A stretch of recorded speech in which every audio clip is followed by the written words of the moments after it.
The biggest deal of my life closed on a Friday afternoon, and by Sunday evening my family had already decided what to do with my money.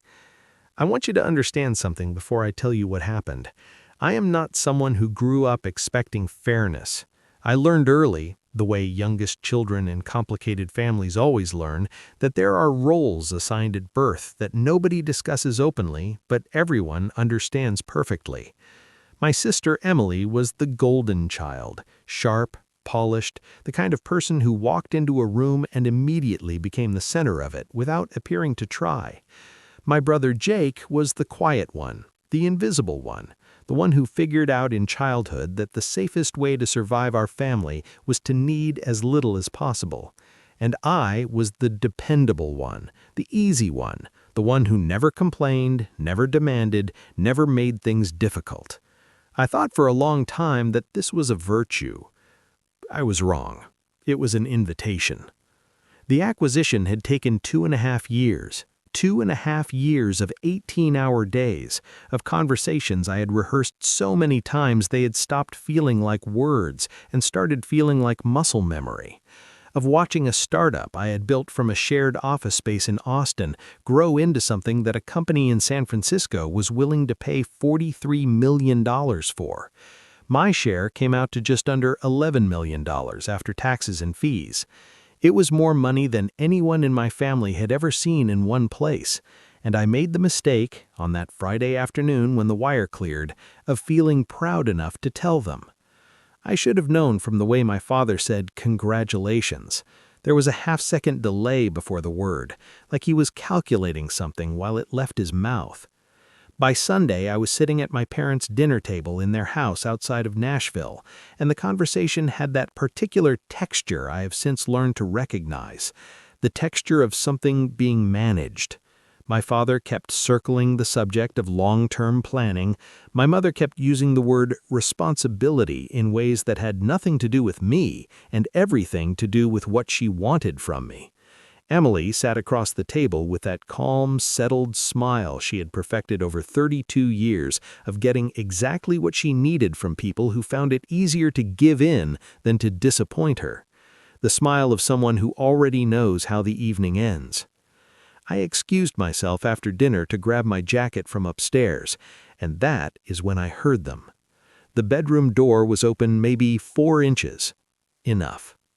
My father's voice, lowered but not lowered enough, said that the money needed to be handled properly, that Emily still had her graduate school loans, that it would not make sense for me to just sit on that kind of cash when there was family need right in front of us.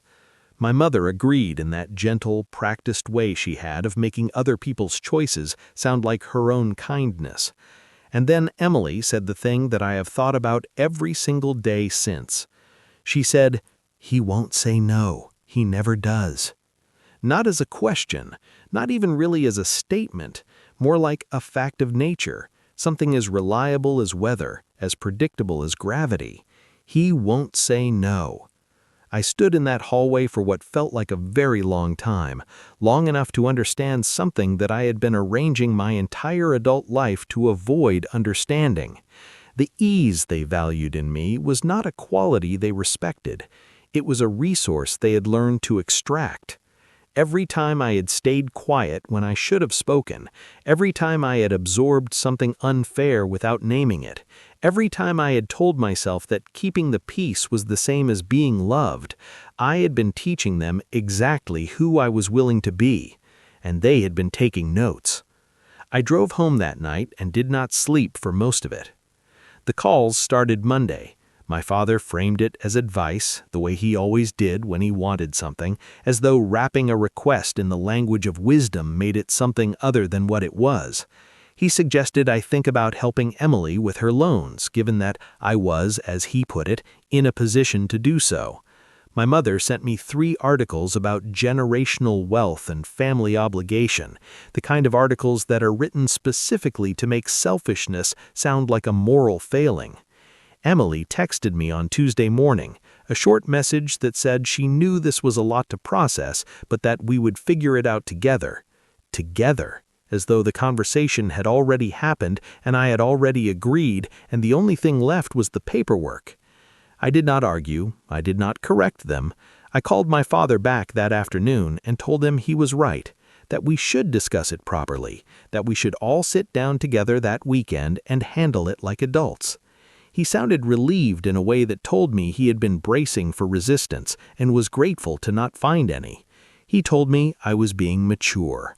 I thanked him and hung up and immediately called my attorney.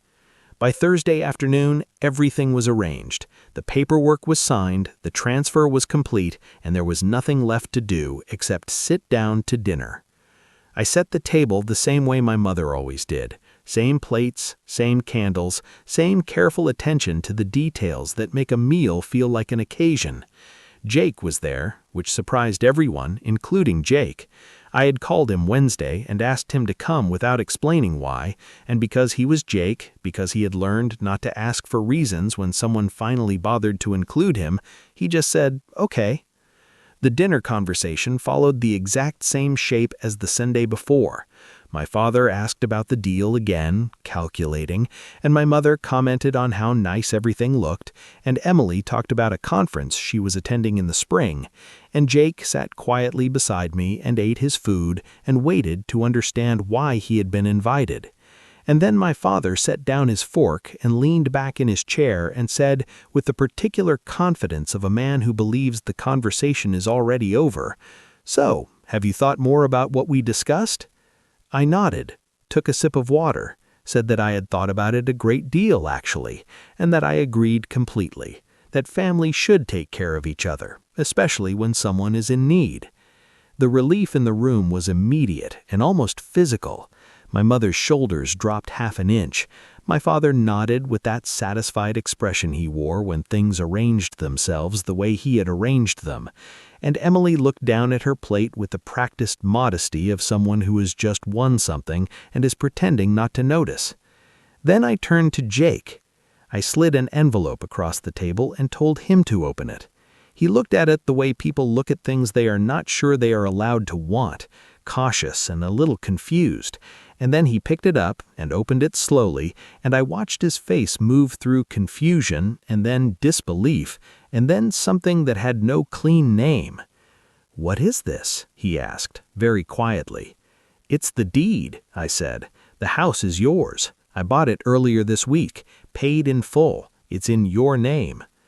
The silence that followed was different from any silence I had ever heard in that family. It was not the silence of a pause, it was the silence of a story being rewritten in real time, and nobody knowing yet what the new version said. My father recovered first, or tried to. He said that was not what they had discussed. His voice had already lost its earlier steadiness and was reaching for something it couldn't quite find. My mother said nothing, but looked at me with an expression I had never seen on her face before, something between surprise and the beginning of shame. And Emily looked up from her plate and asked, without any softness left in her voice at all, "What about her loans?" I looked at her for a moment before answering, not to be cruel, just because I wanted to actually see her when I said it. "They're yours," I said. "They've always been yours." What followed was not a conversation. It was the sound a plan makes when it falls apart.